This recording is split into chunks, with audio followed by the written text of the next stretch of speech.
Over the past year, we have seen and heard about really big plans in Star Citizen, from base building and space station building to capital ships and fleet combat, alongside many newer and older ships in the works, not to mention the small Squadron 42 gameplay show-off, and many more things which are to come and bits and pieces which were shown.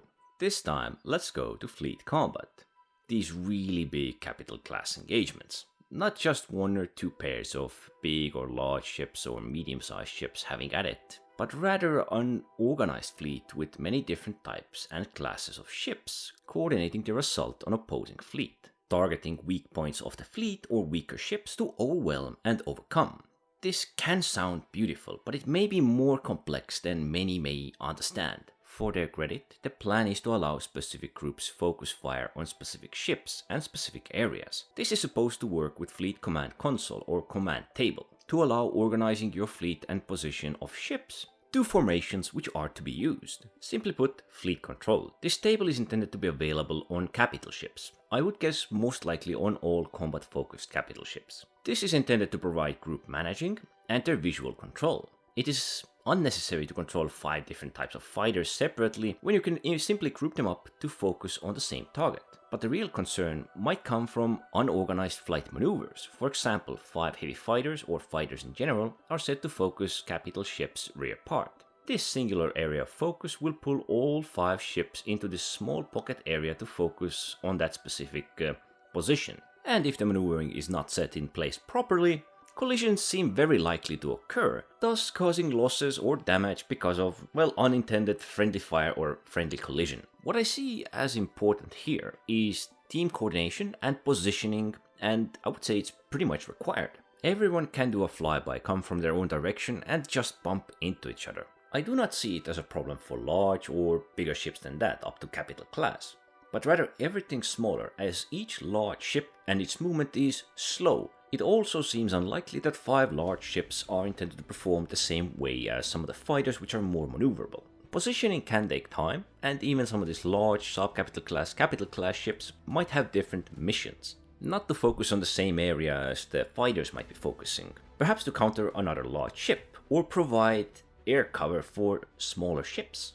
Perhaps even a ship like Hammerhead needing to be in position to cover an area. Ideally, there will need to be formations for smaller groups of ships as well, even if this is just for the player knowing its position or understanding what to follow for the attack run. It might be simple to make an attack order as each fighter follows the other and provides the firepower in shifts. Perhaps there could be flank formations like there have been in history for the planes. All of this is required to make sure everyone keeps some distance and that they can see their targets and at the same time be aware of their position, thus understanding the directional movement of groups. I see this as one of the more concerning issues for fleet controls. Having large groups of small fighters which won't organize without any practice or knowledge. So it can either be really great or it can be utter chaos all over the place. I am not saying it will be bad across the board, but I would like to know if there will be any more support to the fleet control than just managing groups and positions and large attack patterns. I do hope they won't forget about these small ships, their formations and attack patterns which could be created. So a fleet and let's say its leading combat ship can spearhead the enemy formation and smaller groups of ships could focus down viable targets without needing to worry too much about collision or spreading too thin across an area. I am expecting for the gunships to take a pretty good role in countering the light fighters or smaller ships in general, like the Redeemer or the Hammerhead. Thus you will need just a couple of them to provide cover to an area and counter these light fighters, with later on focusing on weak points which other medium to large sized ships could focus. But there will always be light fighters, there might be pocket carriers, there might be the strangest setups for fleets. We don't yet know, but I do hope they won't forget the smaller ships. That's just me. Formations are all nice and well, but this either needs to be made very clear or very simple to follow, as it could take just one guy to ram into the leading ship and knock out 2 fighters out of the 5. I hope they won't forget it, and I wonder how they do it. Anyway, don't forget to like, subscribe, and thanks for watching.